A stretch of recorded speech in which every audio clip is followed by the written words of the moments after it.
అయ్యగారు,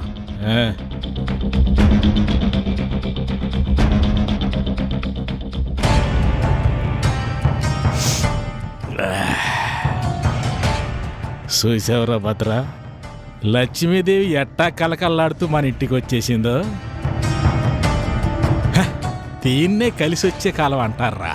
లక్ష్మీదేవి ఎత్తుక్కుంటూ రాలేదండి. పాప మా పెద్ద మనుషులు ఊరికి చేయాల్సిన సాయాన్ని మీరే మోసం చేసి ఇలా తెచ్చుకున్నారు. ఒరే, డబ్బు పంచుతానే అంటే ఎవడికైనా ఆశ వస్తుంది. ఆస్తులు ఇస్తానంటే అన్నీ ఉన్నోడు కూడా ఎగబడతాడు. కారులు ఉన్నోడు కూడా తెల్ల రేషన్ కార్డుల కోసం ఎదురు చూస్తున్న రోజులు రయ్యే.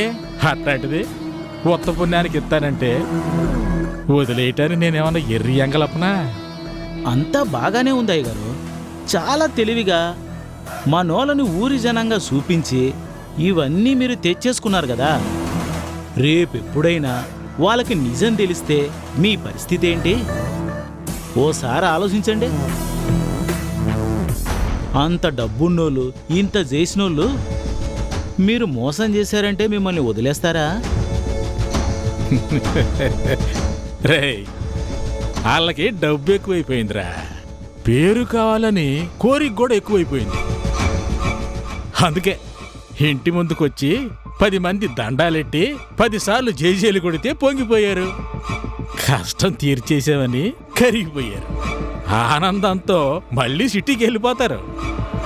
ఇక్కడ ఏం జరిగిందో వాళ్ళకి ఎట్టా తెలుసుద్రా? నిజాన్ని ఎన్ని రోజులు దాచగలరాయ్ గారు? ఏదో ఒకరోజు ఎవరో ఒకరు ఈ సంగతాలకి చెప్పేశారనుకోండి, కథ మారిపోతుంది కదా. ఎప్పుడో ఊరెళ్ళిపోయినోళ్ళు చచ్చిపోయిన వాళ్ళ కోసం ఇళ్ళకి తిరిగి వచ్చారు. ఇప్పుడు వెళ్ళాక మళ్ళీ ఇంకెప్పుడు తిరిగి వస్తారు? ఈ మాత్రం సమయం సాల్దా ఇక్కడ ఉన్న కథ మొత్తం మార్చేయడానికి? ఒకవేళ ఎవరన్నా వెళ్ళి నిజం చెప్పినా వాళ్ళకి సాయం అందలేదు కాబట్టి అసూయతో వాళ్ళు చెప్పారు అంటాం. అంతేగాని వాళ్ళని మోసం చేసామని ఎందుకు చెప్తారో మనం? చూసారా, సిటీలో సంపాదించింది మొత్తం వెతుక్కుంటూ వచ్చి మీకే ఇచ్చారు. పంచాలి అన్న ఆలోచన అందరికీ వస్తుంది, పంచే అవకాశం కొందరికే వస్తుంది. కానీ సరైన వాళ్ళకే పంచామా లేదా అని తెలుసుకునే వాళ్ళు మాత్రం 100కో 100కో ఒక్కళ్ళే ఉంటారా? ఇలా పేరు కోసం పనిచేసేవాళ్ళు నాలాంటి వాళ్ళ చేతికిచ్చి వాళ్ళు మోసపోతారు. ఈ నిజం ఆ పెద్దవాళ్ళకి తెలియదు, పేదవాళ్ళకి సాయం అందదు. మధ్యలో ఇదిగో నాలాంటి వాళ్ళే బాగుపడతా ఉంటారు. ఇది తరతరాలుగా వస్తూ ఉంటుందిరా. ప్రతి ఊర్లోనూ జరుగుతున్నదే. అందుకే మన దేశం అభివృద్ధి చెందుతూనే ఉంటది. పేదోడు పేదోడుగానే ఉంటాడు. దళారి బాగుపడ్డట్టు ఇంకెవ్వడు బాగుపడ్డాడురా. సరే, ఈ ఆనందంలో పాలేరువైన నీకు కూడా మందు పోయాలనిపిస్తుందిరా. తీసుకో. అయ్యగారు, రే ఆగరా, ఆగు.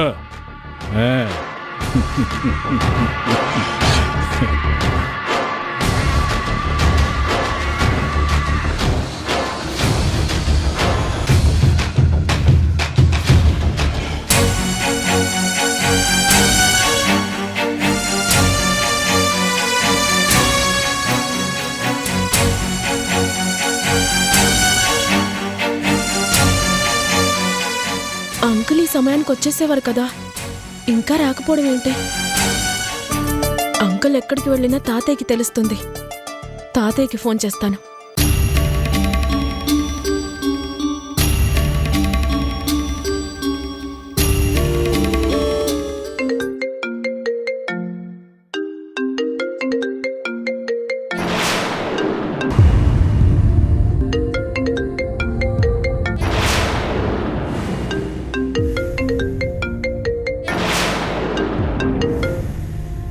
అంజలియా?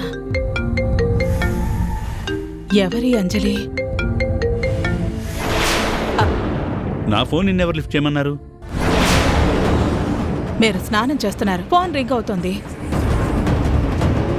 అయినా నీ ఫోన్ నేను లిఫ్ట్ చేస్తే ఏదో దొంగ ఫోన్ పోలీస్ లిఫ్ట్ చేసినట్లు అలా అరుస్తారేంటి? నాకు ఫోన్ వస్తే నేను మాట్లాడాలి, నీకు ఫోన్ వస్తే నువ్వు మాట్లాడాలి. ఈ మొబైల్స్ వచ్చాక ఎవరి మాటలు వాళ్ళవే కదా. ఇంకొకరి ఫోను భార్య అయినా సరే భర్త అయినా సరే లిఫ్ట్ చేయకూడదు, అంతే.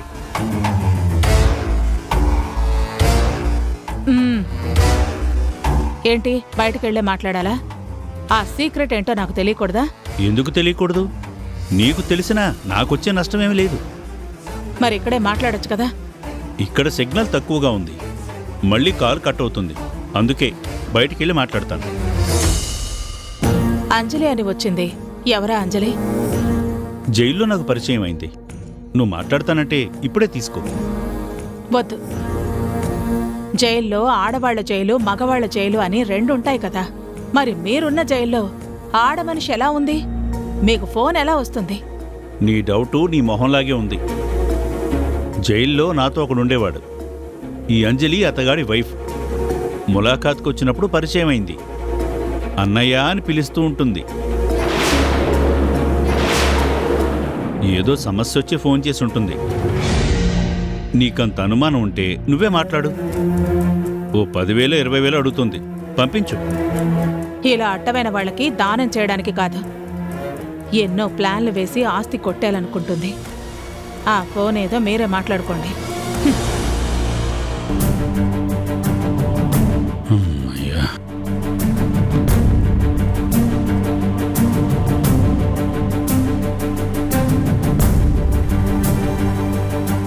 అమ్మ సమత, చెప్పమ్మా.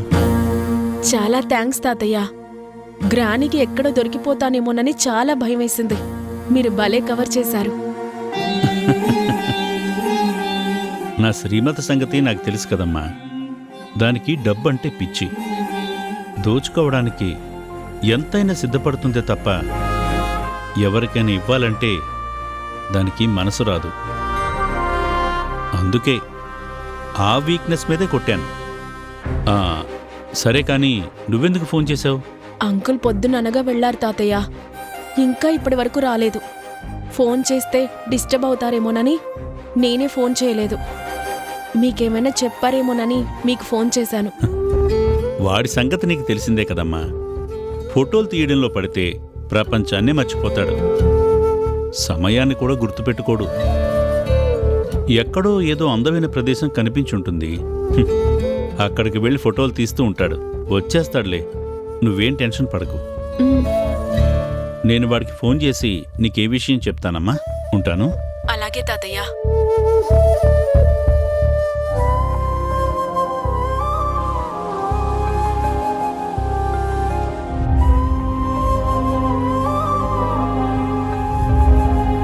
చూసావా లక్ష్మి, నేను నీ మెళ్ళో తాళి కట్టేసరికి నా చేతిలో రూపాయి కూడా లేదు. కూలి చేస్తే గాని పొట్టగడవని రోజుల్లో నువ్వు నా జీవితంలోకి వచ్చావు. నీకు ఏ అచ్చట ముచ్చట తీర్చకుండానే ఆ భగవంతుడు మా నుంచి నిన్ను దూరం చేశాడు. ఆ రోజు నీ అనారోగ్యానికి ట్రీట్మెంట్ ఇప్పించేంత డబ్బు నా దగ్గర లేదు. ఆ డబ్బే నా దగ్గర ఉండుంటే ఈరోజు నువ్వు మాకు దూరం అయ్యావని ఇలా బాధపడే పరిస్థితి ఉండేదే కాదు.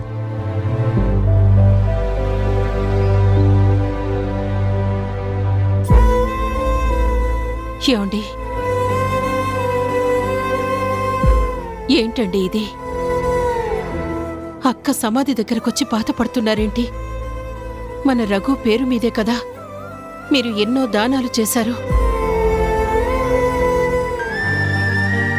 రఘు సీతల ఆత్మ శాంతిస్తుంది.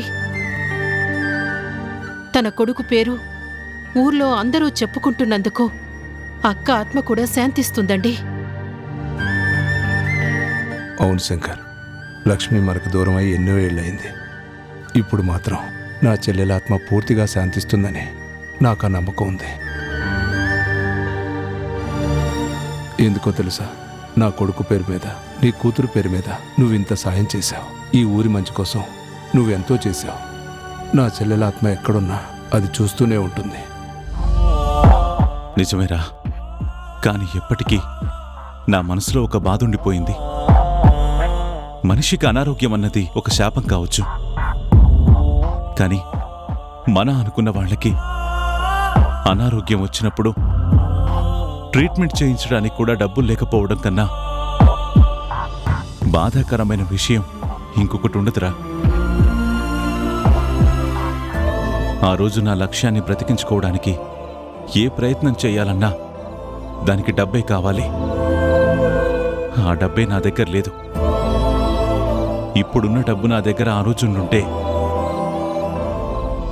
తన ప్రాణం గాల్లో కలిసిపోయేదే కాదు.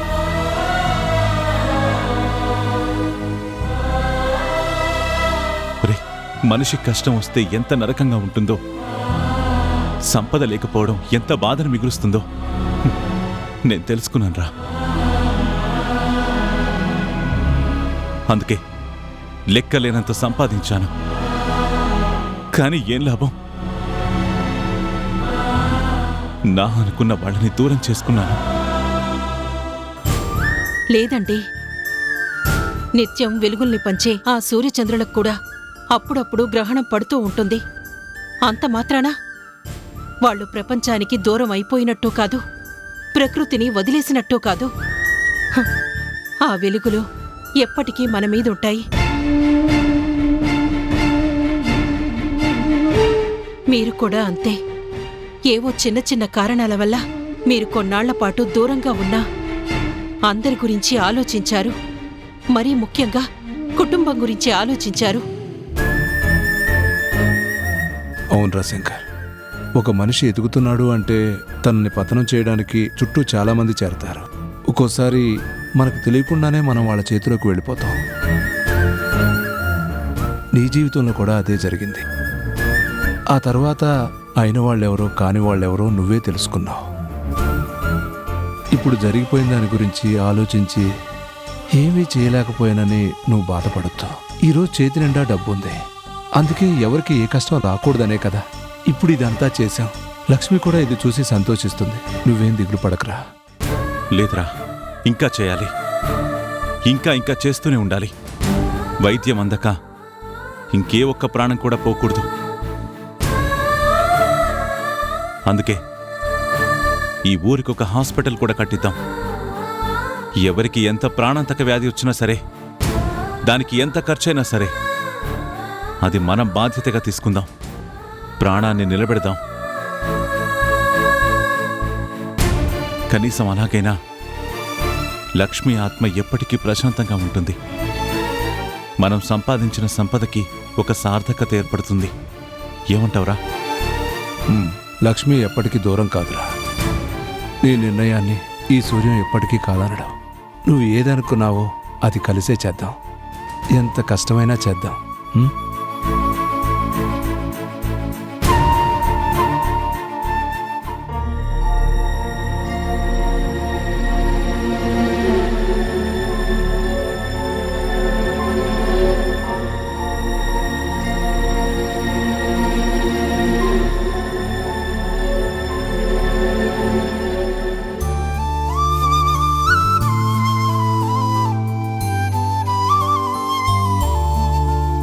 అక్క,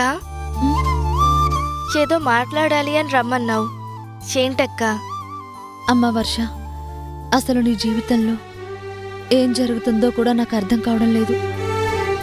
ఇప్పుడు ఏమైందక్క? సమంతక్క దూరమైందన్న బాధ తప్ప నన్ను అభిమానించే వాళ్ళంతా నా చుట్టూనే ఉన్నారు. తాతయ్య, నానమ్మ నా మీద ఎంతో ప్రేమని చూపిస్తున్నారు. సూర్యం తాతయ్య నన్ను కంటికి రెప్పలా చూసుకుంటున్నారు. ఇంక నా గురించి అమ్మలా ఆలోచించే నువ్వున్నావు. నాకు ఇప్పుడు ఏమైందని నువ్వింతలా బాధపడుతున్నావు? మేమందరం నీ గురించి ఎంతలా ఆలోచించినా అసలు నువ్వు ఆ ఇంటి మనిషివే కాదు అని చెప్పేవాళ్ళు ఆ ఇంట్లోనే ఉన్నారమ్మా. అదే నాకు చాలా భయంగా ఉంది. నా ఇంట్లో నన్ను కాదనేవాళ్ళు ఎవరుంటారక్క? నువ్వేదో అపోహపడుతున్నావు. ఇది అపోహ కాదు, అక్షర సత్యం. మీ స్వప్న పిన్ని ఇంటికొచ్చింది. నీ గురించి నానా మాటలు మాట్లాడింది. నేనేదో చిన్న ఫోటో చూపించి మా నాన్నగారి ఆస్తి మొత్తం కొట్టేశానని నా మీద నిందలు వేసింది. నిన్ను ఆ ఇంటి మనవరాలుగా పంపించి వాళ్ళ ఆస్తిని కాజేయడానికి మనందరం కలిసి ఆడుతున్న నాటకమని, దేన్ని సాగనివ్వను అంటూ నానా మాటలు అంది. ఆ రోజు సమంత ఎలా మాట విసిరేదో ఈ రోజు ఈవిడి కూడా అలాగే మాట్లాడుతోంది. నాకు చాలా భయంగా ఉందమ్మా. అక్క, ఎన్ని రోజులు ఎలాంటి విషయాలు మనకి తెలియకపోయినా అందరి గురించి మనం అభిమానంగానే ఉన్నాం. మనం వాళ్ళ మనుషులమని తెలియకపోయినా అటు తాతయ్య ఇటు సూర్యం తాతయ్య మనల్ని అభిమానిస్తూనే ఉన్నారు. ఇప్పుడు కొంతమందికి తెలియనంత మాత్రాన బంధుత్వం దూరమైపోదు, బంధాలు మాయమైపోవు. నువ్వు మంచిదానివి కాబట్టి ఇలా ఆలోచిస్తున్నావు. సమంత జీవితం కోసం నువ్వు ఏం చేయాలనుకున్నావో అందరికీ తెలుసు కాబట్టే మేమంతా నీ గురించి ఆలోచిస్తున్నాం. కానీ ఆ స్వప్న గారి మాటలు వింటుంటే మళ్ళీ నీకు ఎలాంటి కష్టాలొస్తాయోనని నాకు చాలా భయంగా ఉంది. నువ్వు చాలా జాగ్రత్తగా ఉండాలి. నీ జీవితంలో ఆనందం ఉండాలని నేను కోరుకున్నాను. కానీ అనుక్షణం బాధే మిగులుతుందేమోనని ఇప్పుడు నాకు చాలా భయంగా ఉందమ్మా. లేదక్కా, నువ్వే చెప్తూ ఉంటావు కదా, ఎవరు ఎన్ని మాటలన్నా సరే నిజం ఎప్పటికీ అబద్ధం కాదు అని. ఆ నిజం ఏదో ఒకరోజు బయటకొస్తుంది అని చెప్తూ ఉంటావు కదా. దానికి నిదర్శనం మన జీవితాలే అక్కా. ఎక్కడా ఏ ఆధారం లేదు అనుకున్నాము, కాని తాతయ్య వెతికే కీర్తి నువ్వే అని తెలియకుండా పోయిందా? నేనే ఆ ఇంటి మనవరాలు అన్న నిజం ఆగిపోయిందా? లేదు కదా. ఇప్పుడు మనమెందుకక్క భయపడ్డాం? నిజమే వర్ష, నేనే కీర్తిని అని ఒక ఫోటో అయినా బయటకొచ్చింది. అందువల్ల అన్ని నిజాలు బయటకొచ్చేశాయి. కానీ నువ్వే వర్ష అని నిరూపించే ఫోటో ఏమైపోయిందో తెలియట్లేదు. పోనీ డిఎన్ఏ టెస్ట్ చేయిద్దామా అంటే సమంత బ్రతికలేదు. మరి ఇంకా ఎలా నిరూపించగలం? వాళ్ళు వేసిన నిందే నిజమవుతుందేమోనని నాకు చాలా భయంగా ఉందమ్మా. నీ భవిష్యత్తు తలుచుకుంటే నాకు బాధగా ఉంది. మీ అందరి అభిమానం ఉండగా నాకేమీ కాదక్కా. ఇంతవరకు అన్నీ ఆ భగవంతుడే నడిపించాడు. తాతయ్య ఎప్పుడూ చెప్తూ ఉంటారు కదా, నమ్మిన వాళ్ళకి, నిజం వైపు నిల్చున్న వాళ్ళకి ఆ దేవుడెప్పుడూ అన్యాయం చెయ్యడని, జరిగేదంతా ఆయనే చూసుకుంటాడు అని. హ, మంచి జరగాలని మాత్రమే మనం కోరుకుంటాం. నువ్వు అనవసరంగా భయపడకు, బాధపడకు. నీ అభిమానం ఉంది, అది నాకు చాలక్క. ఇంతకు మించి ఏ ఆస్తుల మీద నాకు వ్యామోహం లేదు. నాకు కావాల్సింది నా వాళ్ళు తప్ప వాళ్ళు సంపాదించిన ఆస్తులు అంతస్తులు కాదక్కా. వెలకట్టలేని సంపదగా మీ అందరి అభిమానం ఉంది కదా, దీన్ని నేను కోరుకున్నానే కాని వాళ్ళు అనుకున్నట్టు ఈ ఆస్తుల గురించి నేనెప్పుడూ ఆలోచించలేదు. అది ఆ భగవంతుడికి తెలుసు కదా. తప్పకుండా నిజాలన్నీ బయటకొస్తాయి.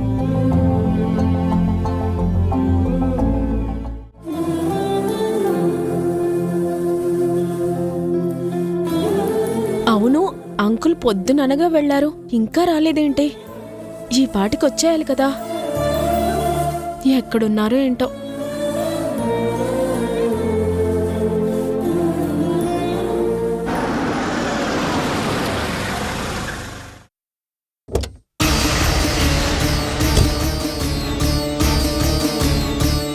ఏమండి, ఇక్కడ గంగాధర్ అనే ఒక ఫోటోగ్రాఫర్ ఉండాలి కదా. అవునండి. అతని ఇల్లు ఎక్కడో చెప్తారా? అదిగో దూరంగా కొండ మీద కనిపిస్తుందే, అదే ఇల్లు. ఇంతకీ నువ్వెవరు? చాలా థ్యాంక్స్ అండి. ఏమండి, ఆగండి.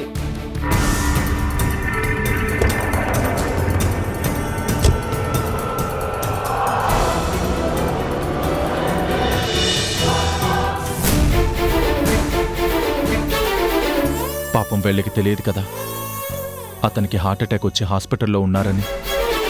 ఎలా చెప్పాలి? వీళ్ళని ఎలాగైనా ఇప్పుడు హాస్పిటల్కి తీసుకెళ్ళాలి.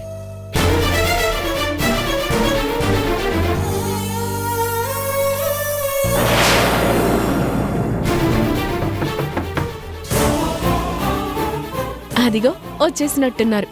ఇప్పుడే అనుకుంటున్నాను ఇంకా రాలేదని. మాటల్లోనే వచ్చేశారు.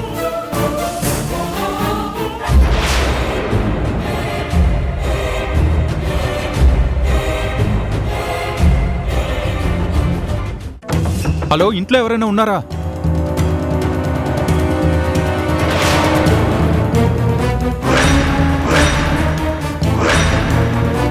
వంశీ వచ్చాడంటే నేను ఇక్కడున్నానని వంశీకి తెలిసిపోయిందా? నన్ను ఇక్కడ చూశాడంటే వెంటనే తీసుకువెళ్ళిపోతాడు. ఇప్పుడేం చేయాలి?